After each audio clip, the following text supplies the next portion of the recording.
Bonjour à tous et à toutes pour ce début de semaine. J'espère que vous avez passé un super week-end. Tout d'abord, mes excuses pour le bug qu'on m'a signalé et que je n'avais pas vu sur la vidéo de vendredi. J'espère que ça sera réglé aujourd'hui. Avant de commencer, bien sûr, l'avertissement sur les risques.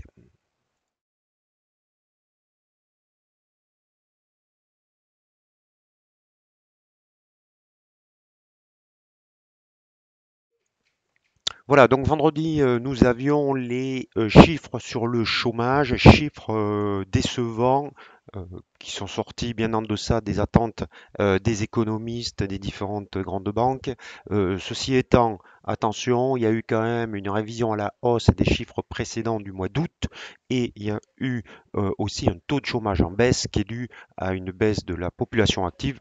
Tout ça pour dire en conséquence que ça ne changera vraisemblablement rien sur la politique de la Fed et sur les rachats la restriction des rachats du programme d'actifs. Donc, pas de grand changement.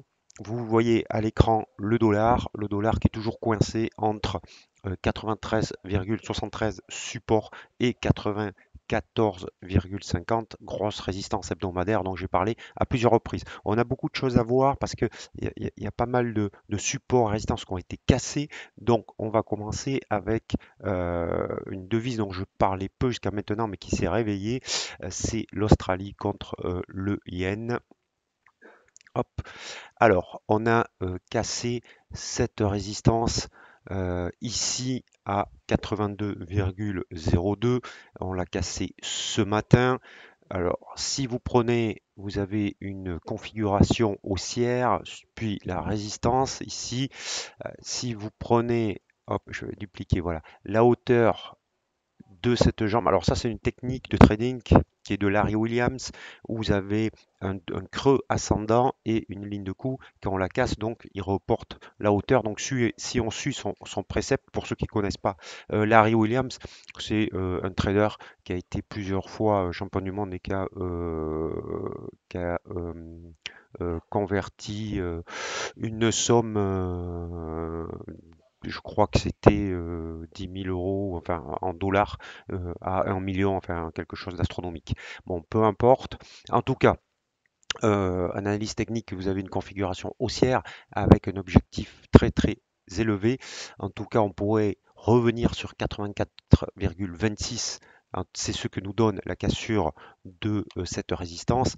Maintenant, attention, le problème, c'est que, il faut qu'il y a la moyenne mobile à 900 périodes, on est au-dessus, mais il faudrait qu'on clôture au-dessus. Et puis surtout, le problème, c'est que vous avez maintenant un mauvais risk-reward.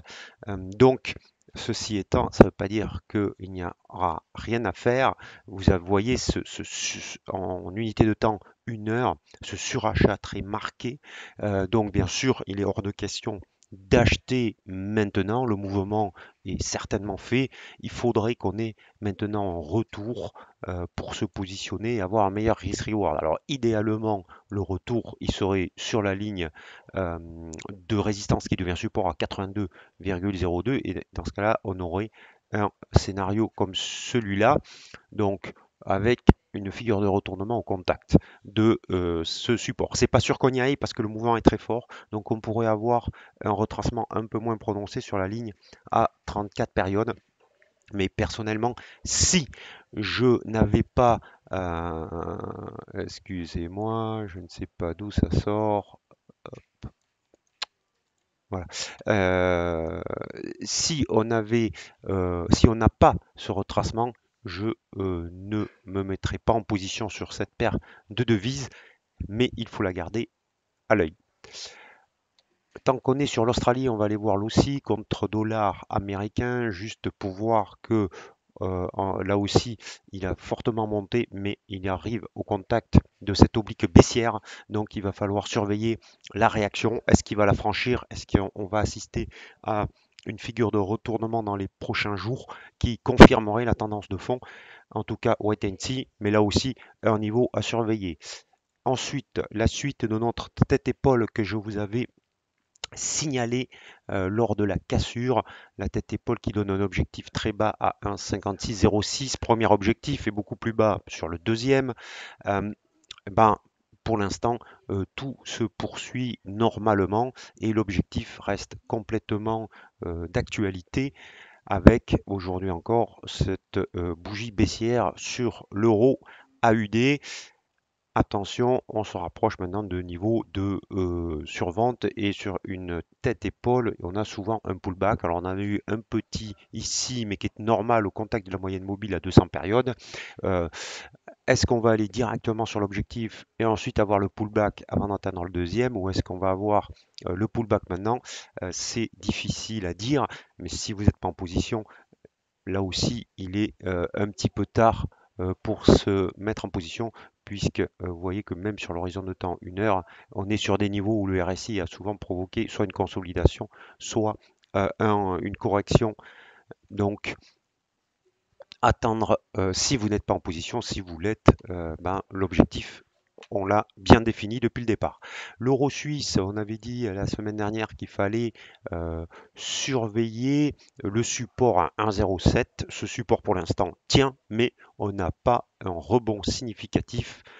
Donc là aussi, cette semaine, l'objectif, enfin l'enjeu sera ce support à 1,07 et voir comment réagit la paire là-dessus. On a eu ce matin, alors on va aller sur, tant qu'on est sur l'euro, on va rester sur l'euro sterling. Sur l'euro, on a là aussi un support à 0,8450 à surveiller cette semaine. Sur l'euro yen, on est revenu au contact d'une résistance sur un canal horizontal et vous voyez que ce matin il fait à 130,75, donc là ce matin il fait office de barrage, donc il joue complètement son rôle. Donc l'enjeu cette semaine, c'est ce niveau. C'est toutes les paires de devises, enfin beaucoup sont sur des niveaux, des résistances, sur des points clés, et donc tout l'enjeu de la semaine sera de surveiller ces niveaux en sachant qu'on a un chiffre très important mercredi qui est celui de l'inflation aux États-Unis. L'euro-dollar, lui, est toujours dans une tendance baissière, même si on a eu un petit rebond ces dernières heures. Ce matin, il semble à nouveau s'affaiblir. En tout cas, le rebond n'est pas confirmé et l'objectif reste toujours un 15 à mon avis. Si voire même beaucoup plus bas à moyen terme, mais dans un premier temps, on va aller voir les 1,15 et puis on verra bien. Vous voyez que ce matin, le rebond de l'eurodoll, le timide rebond a été bloqué par la moyenne mobile à 200 périodes et donc l'objectif reste 1,15 sur cette paire de devises. Le sterling maintenant, alors le sterling yen, il a cassé cette oblique baissière et on se dirige clairement à la hausse vers la prochaine résistance à 155,15. Vous voyez, 155,15 c'est la dernière. Ici, je vais enlever pour que ça soit un peu plus clair. Là encore, vous voyez l'état de survente très marqué de cette paire de devises. Alors attention, euh, que ça soit bien clair, je l'ai souvent dit, mais je le répète, un récit en survente ne veut pas dire qu'il va y avoir une correction. C'est une preuve même de force. Ceci étant, souvent, quand vous avez un état de survente, surachat dans ce cas-là, de surachat ou de survente, se positionner quand le RSI est sur des niveaux aussi marqués, c'est compliqué parce que ça offre un risk-reward qui n'est pas très bon. Et donc, c'est là encore le cas, parce que si vous rentrez maintenant en position sur le sterling yen, vous allez mettre votre stop sous l'ancienne résistance qui est très très loin maintenant, donc il va falloir attendre un pullback pour se positionner soit sur la moyenne mobile à 34 périodes, soit sur cette oblique baissière qui faisait office de résistance et qui pourrait devenir support. Le câble maintenant, ici, alors le câble, il est plutôt dans une position neutre, même si ce matin il a fait une tentative, mais vous voyez que ça se solde pour l'instant dans un échec. Donc plutôt position neutre avec un biais légèrement baissier. Je redis ce que j'ai dit la semaine dernière, pour jouer la hausse du dollar, si vous devez choisir, c'est plus l'eurodoll qu'il faut prendre que le câble. Donc je passe le kiwi pareil, hein, légèrement baissier sous cette oblique ici et sous les moyennes mobiles à 13 et 34 périodes, mais pour l'instant c'est plus de la stagnation depuis plusieurs séances maintenant qu'un vrai mouvement. Enfin, on va finir avec le dollar suisse, toujours au-dessus de cette oblique haussière qui fait office de support. Donc toujours un biais haussier. Maintenant, vous avez ici cet niveau qui a entraîné quasiment un double top sur 0,9305 et donc pour se repositionner à la hausse, il faudra attendre un dépassement de ce niveau à 0,9305. Là aussi, niveau à surveiller pour cette semaine. Enfin, le dollar yen, j'ai gardé pour la fin, très forte hausse. Je vous avais dit la semaine dernière que depuis la cassure de cette oblique haussière et de cette résistance à 110,80, l'objectif était à 112,23 et 112,40 qui sont les plus hauts de 2020. On a pulvérisé cette résistance ce matin. Et donc le prochain objectif c'est 114,75. Là encore, attention, on est sur des niveaux de surachat marqués en une journée et en une heure. Donc, il va falloir attendre idéalement un retour sur 112,40. On aurait un schéma de ce type. Hop. Et une figure de retournement avant de repartir à la hausse. Ce niveau de 112,40 très important parce que c'est un niveau technique puisque c'était un ancien plus haut, mais ça va être bientôt aussi le passage de la moyenne mobile à 34 périodes.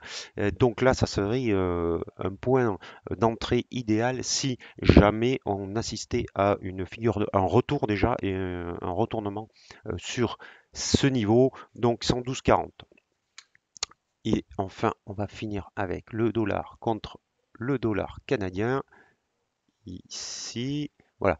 Euh, alors, le dollar canadien qui s'apprécie contre dollar pour deux raisons. Un, les chiffres de chômage qui ont été publiés en même temps vendredi après-midi étaient meilleurs qu'attendus chez eux. Et en plus, le pétrole monte et vous savez que c'est une devise matière première qui est très liée au pétrole. Donc, il revient sur un double support, la moyenne mobile à 200 périodes et un 24-22 qui est qui est une droite de support. Donc, c'est ce niveau à surveiller.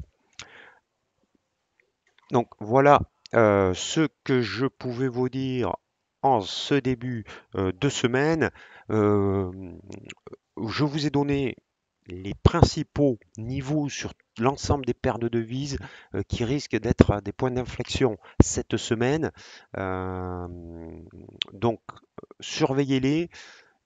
Regardez comment réagit le marché à leur contact. Ce sont des supports pardon, euh, majeurs dans la plupart des cas pour la suite. Donc ça va être très intéressant de voir quelle va être la réaction des différents investisseurs, opérateurs, traders sur ces niveaux-là, sur ces niveaux clés.